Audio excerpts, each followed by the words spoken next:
Chainsaw Man chapter 160 picks up where the last chapter left off, and not to sound like a broken record, but we once again get our expectations subverted in this chapter. If you're like me, at the end of the last chapter, you were thinking that Fujimoto just dropped a bombshell of a fight on our hands, Katana Man versus Yoru and Fami, but lo and behold, that's not the fight that we get after all. After Yoru checks on Fami to inquire about how much strength she has left and if she can still use her power from before, which Fami doesn't reply, Katana Man pulls the ultimate troll move. He immediately recognizes Asa Mitaka and says that he recognizes her from the newspaper as Asa Mitaka and recalls the poem. And once again, we see the rather interesting continuation of how quickly Mitaka and Yoru are able to switch back and forth with control with one another. Whenever it's a battle situation, 9 times out of 10, Mitaka is going to give control to Yoru because Yoru is better at fighting. Mitaka's improved, but there's a clear difference there. But when things calm down, it's actually Mitaka who takes back control over Yoru. That's exactly what we see here. When it looks like Katana Man is going to be a Mitaka fangirl, Mitaka takes over control, but then it gets something very interesting because instead of getting comedy via this hard-ass devil Katana Man simping over Mitaka like it's being set up, he's like, to hell with all that. She's got to go because the world sucks because of Chainsaw Man, and he starts roasting these kids that are followers of Chainsaw Man and talks about how religion and Chainsaw Man are sending the world to hell. And the moment he brings up his grandfather, that's where the wheels really start clicking in my head. He's still got it out for Denji because of what happened with his grandfather in part 1, and it's the main driving factor for his continued existence. Katana Man is #1 Chainsaw Man hater. Yoru ain't coming nowhere near close to that. The fact that this is being used and brought up once again, it means that we're likely going to get another rematch later on down the line between Denji and Katana Man. But where things get really interesting is that the Nail Fiend and Katana Man, they start getting into a spat with one another, and it becomes a debate on whether or not the Yakuza are bad or good. And what I like about this is that you obviously see Katana Man's bias because of his upbringing, because of who his grandfather was, but that's what I love about this whole scene right here. It's Fujimoto taking the time to educate his Western audience. The readers in Japan, they already know this stuff I'm about to say, but as we've seen before with Fujimoto, he's pretty attuned to his Western audience, and he does slip some things in specifically for the Western audience from time to time. So the Yakuza being good or bad, it's really a split bag depending on who you ask. The movies that you see, they portray them as being these mafia-like figures that have their fingers in things like gambling and etc., but they are also what Katana Man said they were. They are a necessary evil of sorts. They fought against Chinese gangs to try to keep control over Japan's underworld. They've given relief during times of suffering and disasters. They have their own code per se. They don't target regular law-abiding citizens in most cases, but instead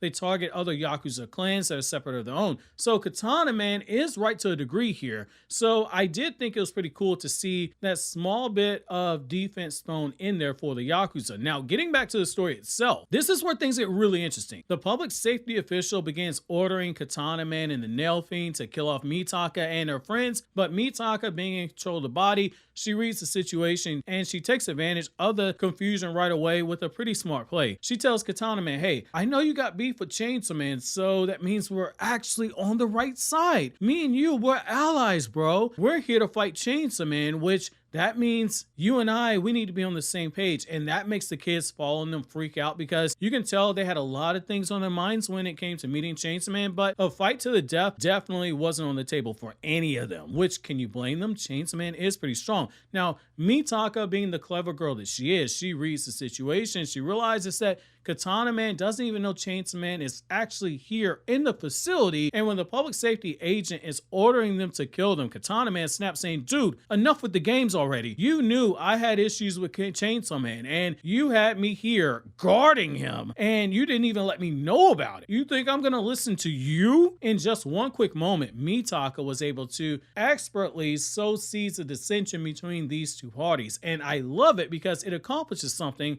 that's pretty interesting here. It's showing that public safety right now currently doesn't have the same control over devils and fiends that they're using when they did when Makima was there, which no pun intended because, you know, Makima is the control devil. However, these devils now have their own reasons for doing what they're doing, and between fighting the Nail Fiend and Katana Man, they aren't ready to turn on Mitaka, Fami, and the kids, and they're choosing to go their own path. They're no longer lapdogs of public safety, and I think that that is very telling right there. And I think that's going to be a huge plot point moving forward. Now, realizing that he's in over his head, the public safety devil hunter, he flees and he warns them, hey, I'm not going to fight you. I'm not stupid, but I'm going to go get someone who can, which that more than likely means Kwanzi is coming. Just given the scaling of the characters that we have right now, that's going to be a pretty interesting fight. It's a good measuring stick for Mitaka and Yoru because Kwanzi is really strong and she's extremely fast. So it just comes down to, can they keep up with her speed?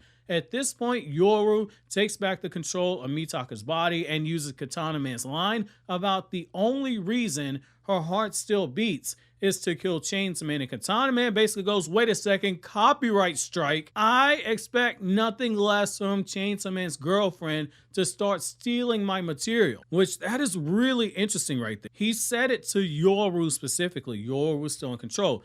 And Yoru wants to kill Chainsaw Man. Mitaka is the one who caught feelings for Denji, though it should be worth noting that it is her body that we're discussing. There's clearly seeds of conflict being set up here for Yoru and Mitaka when they learn the truth about Red Chainsaw Man and Black Chainsaw Man, and with how easily they're switching back and forth with their bodies, there's definitely going to be a clash coming up and some drama between these two when they have to make their decision inevitably.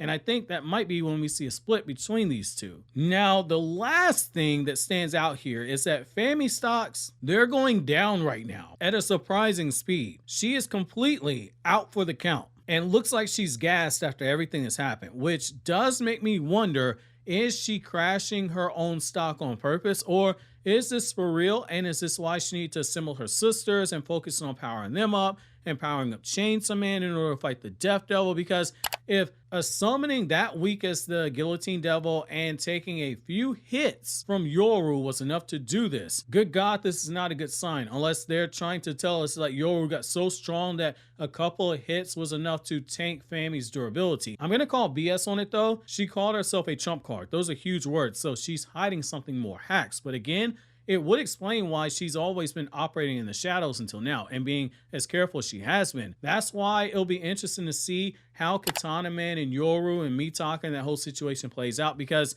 of what's going to happen when they learn the truth about Denji and Pochita.